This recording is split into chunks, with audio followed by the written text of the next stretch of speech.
पता नहीं सरकार को क्या परेशानी है हमारे समाजवादी मीडिया सेल से, और ये पहली बार नहीं हुआ है। पिछली बार ही हुआ था जब हम लोगों को जाना पड़ा था पुलिस भवन में। ये बीजेपी के लोग पूरी पुलिस को बीजेपी का बना दिया है। मैं तो पुलिस से कहूंगा कि तुम वर्दी छोड़ो, वर्दी छोड़ो।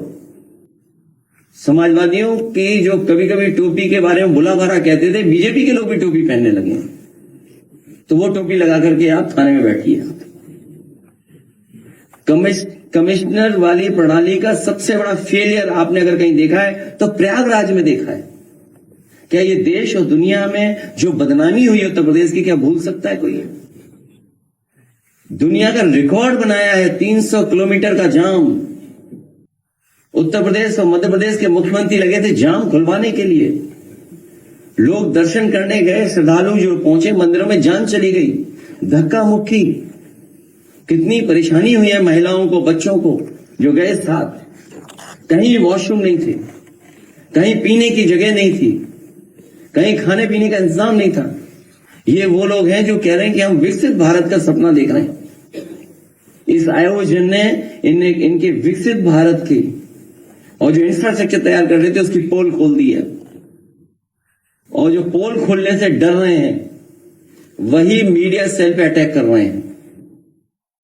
और जिस समय पुलिस भवन में हम लोग गए थे एक बहुत सीनियर वरिष्ठ अधिकारी से, क्योंकि वरिष्ठ अधिकारी लगातार सरकार से संपर्क में था, समझौता यह किया था कि भारतीय जनता पार्टी के लोग, भारतीय जनता पार्टी की troll team, Bharatiya Janata party के जो मीडिया सेल देखते हैं, जो फाइनेंशियली उनको सपोर्ट पहुंचाते हैं, लाखों रुपया उनको मिलता है प्रति महीना, वो गलत भाषा या किसी की छवि नहीं बिगाड़ेंगे।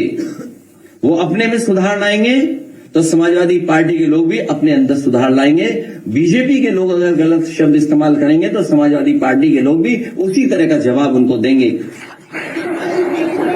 और समझौता ये हुआ था कि बीजेपी का एक भी आदमी सोशल मीडिया पर व्यवहार खराब नहीं करेगा, और अगर हम सूचना देंगे तो उस पर एफआईआर दर्ज होगी। हम लोगों ने जितनी भी एफआईआर लिखाई हैं, एक पर भी इस सरकार ने कोई कार्रवाई नहीं की है। मैं फिर दोहराता हूं कि समाजवादी पार्टी ने जो जो शिकायतें की हैं, एक पे भी कार्रवाई भारतीय जनता पार्टी ने नहीं की है। और भारतीय जनता पार्टी के पेड लोग लगातार समाजवादी पार्टी के लोग नेताओं के बारे में व्यवहार खराब करते हैं, भाषा का गलत इस्तेमाल करते हैं। ये सरकार आवाज दबाना चाहती है। हमारे पत्रकार साथी भी जानते होंगे कि उनको कितनी डांट पड़ती है। एक पत्रकार साथी मुझसे एयरपोर्ट में टकरा गया, बड़े प्रतिष्ठित चैनल है, उसको भी अभी तक डिजिट नहीं पता है, अभी तक डिजिट नहीं पता है। मैंने कह दिया कि सरकार खुद ही डॉक्टर बन जाती है, खुद ही ट्रैफिक के वो बन जाते हैं, सरकार खुद ही जिम्मेदारी ले लेती है सब बातों की। सरकार के मुखिया सुना आपको बहुत डांट पड़ी। आप मुझसे बेहतर जानते होंगे कि आपकी परेशानी क्या है, क्योंकि सब चैनल कैपिटलिस्ट लोगों के हाथ में चले गए। कोरोना कोविड के टाइम्स के बाद से आपका वेतन नहीं बढ़ा है। ये परेशानी हम लोग जानते हैं आपकी। अगर आप भी सच दिखाओगे तो आपको भी बहुत परेशानी तकलीफ का सामना करना पड़ेगा।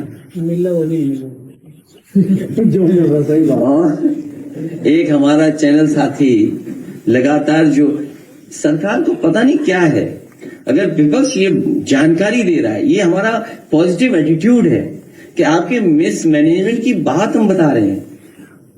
अगर हम उनको जानकारी दें उसमें भी परेशानी है उनको। अगर बताएं कि ये कमी रह गई है तो परेशानी है। आपने कहा था 100 करोड़ लोगों का हमारे पास इंतजाम है, वो सब रिकॉर्डेड है। आज के समय पर कोई भी चीज आप छिपा नहीं सकते हैं। आपने कहा वो रिकॉर्डेड थी। सोचिए 100 करोड़ का आपने इंतजाम किया हो और आप पे कुछ करोड़ संभाले नहीं गए। इतनी बड़ी घटना हो गई, आज भी सूची नहीं है, आज भी नाम नहीं है। जो लोग खोए हैं उनकी भी जानकारी नहीं है। चैनल्स में दबाव बनाया जा रहा है कि खबर नहीं चलाएंगे, आप न्यूज नहीं चलाएंगे। ऐसी खोया पाया केंद्र नहीं मिल रहा है लोगों को। सोचिए आप, संत गुरु संत जितने महापुरुष लोग आए थे, ये हमारे धरती के देव हैं जो आए थे कुंभ में। उनसे रौनक बढ़ती है, शोभा बढ़ती है कुंभ की। उनके प्रति क्या व्यवहार है अगर सच बोल दिया किसी ने तो। और जितनी गंदगी, जितना कुछ मिसमैनेजमेंट देखा, शायद ऐसा कुंभ में कभी नहीं हुआ। ये भारतीय जनता पार्टी ये प्रयास कर रही है कि कुंभ भी यही लेकर के आए, कुंभ का आयोजन भी यही कर रहे हैं। पहले कभी कुंभ भी नहीं होता था, सोचिए आप। और 144 साल वाली बात, कोई भी जो साइंटिफिक चीजों को समझता होगा, एस्ट्रोनॉमी की जिसके पास जानकारी होगी, कभी स्वीकार नहीं कर सकता है। वो भी फर्जी कहानी थी इनकी। आज के समय पर तो आप झूठ बोल रहे हैं, आप आज के समय पर धोखा दे रहे हैं। आप अपनी इमेज चमकाने के लिए, सोचिए आप, इमेज चमकाने के लिए। दुनिया में वो भी घटना हुई एक साइंटिस्ट के साथ, अगर जान चली गई, किसी धार्मिक संस्था ने जान ले ली, सजा सुना दी। जब उस धार्मिक स्थान को ये पता लगा कि ये साइंटिस्ट सही था, 400 साल बाद माफी मांगी थी। क्या ये सरकार माफी मांगेगी इस बात को लेकर के? क्योंकि हर कुंभ 144 साल बाद होता है। जो नक्षत्र, जो प्लैनेट्स की जो पोजिशनिंग है, वो हमेशा सेम होती है। और ना जाने कब से हो रहा है कुंभ, क्योंकि इनके पास मशीनरी, अगर आप कोई बात कहोगे तो इनके पास मशीनरी है, वो इस्तेमाल करते हैं मशीनरी का। हम लोग तो केवल सावधान कर रहे हैं, ये लोग रहेंगे तो देश बर्बाद हो जाएगा। केवल यूपी का बजट नहीं, दिल्ली का भी बजट ऐसे निकल गया, मायूसी देकर के चला गया। जब उन्हें पता लगा कि मायूसी आ रही है, इससे कोई जनता को लाभ नहीं पहुंचा, तो सोचिए कौन सा बिल लेके आए, वक्फ का बिल लेके आए, जिससे जनता का ध्यान हटा दें। क्या मिला बजट से, यूपी को क्या मिला, सोचिए आप। इस सरकार का भी ये सेकंड लास्ट बजट है, और 40 लाख करोड़ का हिसाब ही नहीं दे रहे हैं, वो वेबसाइट ही बंद है। 40 लाख करोड़ की जो एमओयू कोई देखना चाहे तो वेबसाइट ही बंद है उसकी, कि इन्वेस्टमेंट क्या क्या आया है। हमारे मुख्यमंत्री जी को अधिकारी बेवकूफ बना रहे हैं, उसके लिए बहुत बहुत बधाई उनको। एक सवाल है कि जिस महाकुंभ की चर्चा हो रही है, आज के दौर में भी महाकुंभ का आयोजन का चर्चा हो रहा है, क्या आने के लिए जेल से पार्टी क्या पसंद है? देखिए, आदरणीय आजम खान साहब के साथ और जो कुंभ की बात आपने की है, उस समय जावेद उस्मानी चीफ सेक्रेटरी थे, अहमद हसन साहब हमारे मंत्री थे, स्वास्थ्य विभाग के, आदरणीय आजम खान साहब नगर विकास मंत्री थे, और सरकार समाजवादियों की थी। मैं तीनों और उस समय के जितने भी अधिकारी काम कर रहे उन सबको धन्यवाद देता हूं। और जब अधिकारियों को पोस्ट करने की बात आई तो अधिकारियों को मैंने खुद बुलाया था और मैंने कहा कि आप संकोच मत करना साधु संतों का सम्मान करने में। साधु संत जो बात कहें उनका स्वीकार करना, और किसी भी तरह अगर आशीर्वाद भी लेना पड़े तो आप लोग आशीर्वाद लेना, उनको सम्मान देना। और उसका परिणाम ये हुआ कि पूरे कुंभ में कहीं किसी साधु संत की कोई शिकायत नहीं रही। जहां आजम खान साहब ने काम किया, वहीं अहमद हसन साहब, कोई साधु संत ऐसा नहीं बचा जिससे व्यक्तिगत ना मिल रहे हों।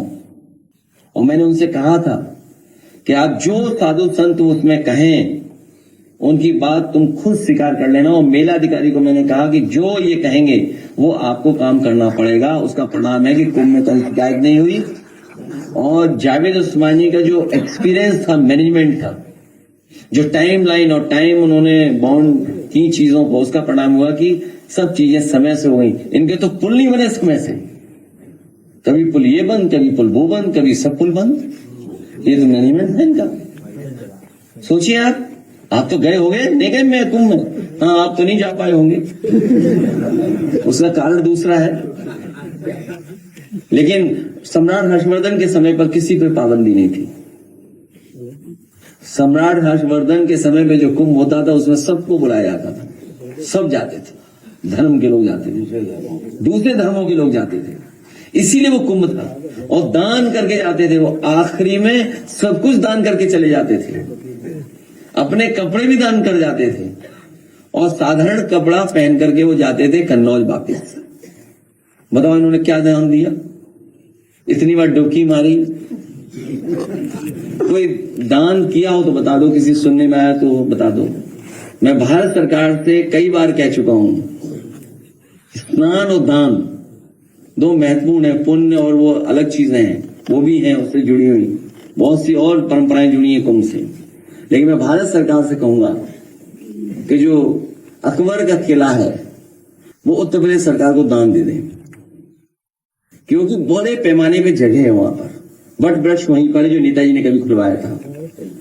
जहां सरस्वती को देखना है वो कुआं भी वहीं पर है। तो अगर कभी इमरजेंसी में इस तरह की व्यवस्था की जरूरत पड़ेगी, क्योंकि आप रिवर बेड पर कोई भी कंस्ट्रक्शन नहीं कर सकते। जो ब्यूटी है कुंभ की वो यही है कि कन्वर्जेंस ऑफ रिवर, जो कन्वर्जेंस ऑफ रिवर है वो ब्यूटी है उस कुंभ की। कभी धाराएं 3 धारा में मिलता है, 2 धारा में, अलग धारा से, क्योंकि जो कन्वर्जेंस है वो हमेशा अलग हुआ है कुंभ में। अब सरकार को कन्वर्जेंस का ही नहीं पता होगा, पता होगा चाहिए। अब आप सोच लीजिए, फिर उनसे कुंभ करवा रहे हो आप। इसलिए सरकार को दान देना चाहिए अकबर का किला। और इस समय भी अगर फौज का सहयोग लिया जाता तो व्यवस्था इतनी गड़बड़ नहीं होती। पूरी फौज वहां पर है, पूरा एरिया है वहां पर अकबर किले का। अगर इमरजेंसी में गरीबों को वहां बैठा देते, रुका देते रात भर, तो बहुत सारी मस्जिदों में बहुत सारे मुसलमान भाइयों को मैं धन्यवाद देता हूं कि उन्होंने अपने घर में रुकाया, खाना खिलाया और उनका पूरा इंतजाम किया। आप प्रयागराज में पता कर लीजिए। एक चीज कुंभ में हमने भी सीखी इस बार, वो आपको भी सीखना चाहिए, कपड़े पहन करके स्नान करना। मैं आपका बहुत बहुत धन्यवाद देता हूं। एक आखिरी सवाल। अब नहीं, अब खत्म हो गई बात। अरे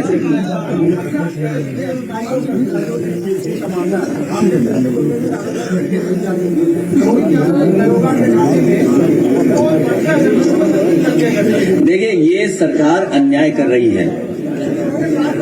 ये सरकार को मैं कहना चाहता हूं, मिल्कीपुर में एक विधानसभा में तो आप बेईमानी कर सकते हो, लेकिन 403 में 420 की नहीं चलने वाली है। 403 विधानसभाओं में इनकी 420 नहीं चलेगी। ये जनता उत्तर प्रदेश की देख रही है। मैं आप सबका धन्यवाद देना चाहता हूं, बहुत बधाई आप सब लोगों को। अरे व्यवस्था खराब मत करिए, पत्रकार साथियों को जाने दो, आप लोग यहीं बैठिए। और हमारे साथी का जन्मदिन है, बहुत बहुत बधाई। 100 रुपए हम देते हैं जन्मदिन के। लाइए।